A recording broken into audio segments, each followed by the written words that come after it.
Cheers, Valterri. You will be missed. Now, before you call me an idiot in the comments, or after, whatever floats your boat, or is it goat? Whatever floats your goat. I had a friend that swore it was goat, but that doesn't make sense. What do you think? Anyways, before you call me an idiot, I realize Bottas has not officially retired from Formula 1. Yes, there are rumors that he will rejoin Mercedes as test driver for next season, and he may yet get back into the sport with Cadillac or whatever. Fact of the matter is, realistically though, the most Australian man ever produced by Finland is probably joining his fellow very Australian character Danny Ricciardo on the Formula 1 scrap heap. The man is 35 years old and has scored zilch, nada points this season as we approach the final race. So let's be real and salute 1/3 of hambotver as he, in all probability, leaves the starting grid for good.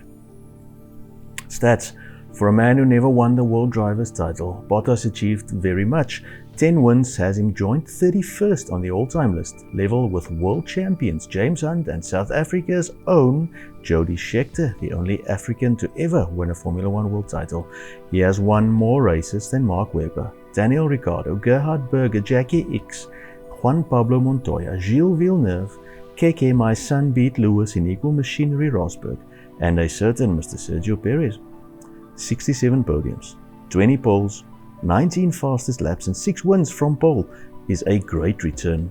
For context, Fernando Alonso, who has been driving in Formula 1 since before the birth of Nigel Mansell and was involved in designing the first actual wheel, has 22 poles and 26 fastest laps. Although Alonso's 32 wins are a wee bit more impressive together with those 2 drivers' titles. But this video isn't about you, Fernando. Stop reminding me of how brilliant you could have been at McLaren if only you and Lewis could get along. Mental breakdowns aside, Bottas finished the best of second in the World Drivers' title twice, and third twice, behind Lewis, and fourth once driving for Williams. He was, unofficially anyways, Sir Lewis's backup guy. Bottas drove for Mercedes for 5 seasons, and incredibly, they won the constructor's title every season he was there. He also assisted Lewis to 4 drivers' titles in those 5 seasons, being part of the incredibly disturbing, soul-destroying, for non-Merc and Red Bull fans, hambotver podium finishes, which in any order happened an amazing 20 times. The second most frequent trio on the podium together is Hamilton, Rosberg, Vettel 14 times, and third, Alonso, Vettel, Webber 13 times. Achievements. Bottas made his Formula 1 debut back in 2013, when Alonso and Hamilton were still only middle-aged gentlemen. He was driving for Williams at the Aussie Grand Prix and finished 14th. Somehow he managed to qualify in 3rd in Canada that year, scoring his first points in the US of A. At the Austrian Grand Prix in 2014, he got his first podium, and he drove his Williams to 4th in that year's World Drivers' Championship. Bottas achieved an unofficial Formula 1 record speed of 378 km an hour at Baku during quali for the 2016 European Grand Prix, when Nico beat Hamilton in equal machinery and promptly ran off into the sunset to avoid to have to face him again in equal machinery. Bottas was the choice to replace him at Mercedes, and even though he never managed to quite match Hamilton in pace, he achieved more than contemporaries such as poor old Perez. Winning 5 constructors' titles with Mercedes is crazy. After that, it's all been pretty rubbish at Alpha or Sauber Kick or Audi Light or whatever they're called, so let's not even go there. A fan favorite, whether it was the mullet or the mustache, bearing his bum or becoming the most Australian any non-Aussie has ever been, Bottas seems to be a huge fan favorite, like Finns tend to do, ask Kimi or Häkkinen. Unlike them or Kiki Rosberg, he failed to win a driver's title, but his reputation survived being teammates with Hamilton. The Totonator called him a sensational wingman, and he actually survived being teammates with Pastor Maldonado.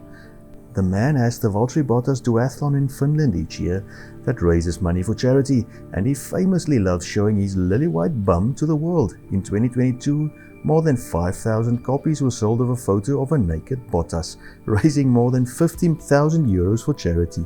In 2023, he made a new calendar called Botass 2024 and raised $150,000 for Movember. Plans for the future? Well, with his history of showing his buns, I don't know if adult films are in his future. He already has the mustache and the ability to grow a mullet for it though. So what will the man be up to now that his F1 days seem over? Well, he's being tipped for the Mercedes test driver spot, as I said earlier. The job poor old Mick had, and that us old school greybeards had hoped would lead to Schumi Jr. regaining a Formula One seat. When asked about his future, Bottas said, and I quote, "Priority for me is still Formula One. I feel like I'm not done yet with the sport.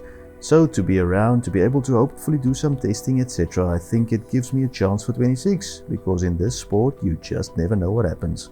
There is also a new team joining, which means 2 more seats, so it obviously increases the opportunities for 2026. End quote. He's also been linked with IndyCar and is expected to compete in the 2025 Race of Champions.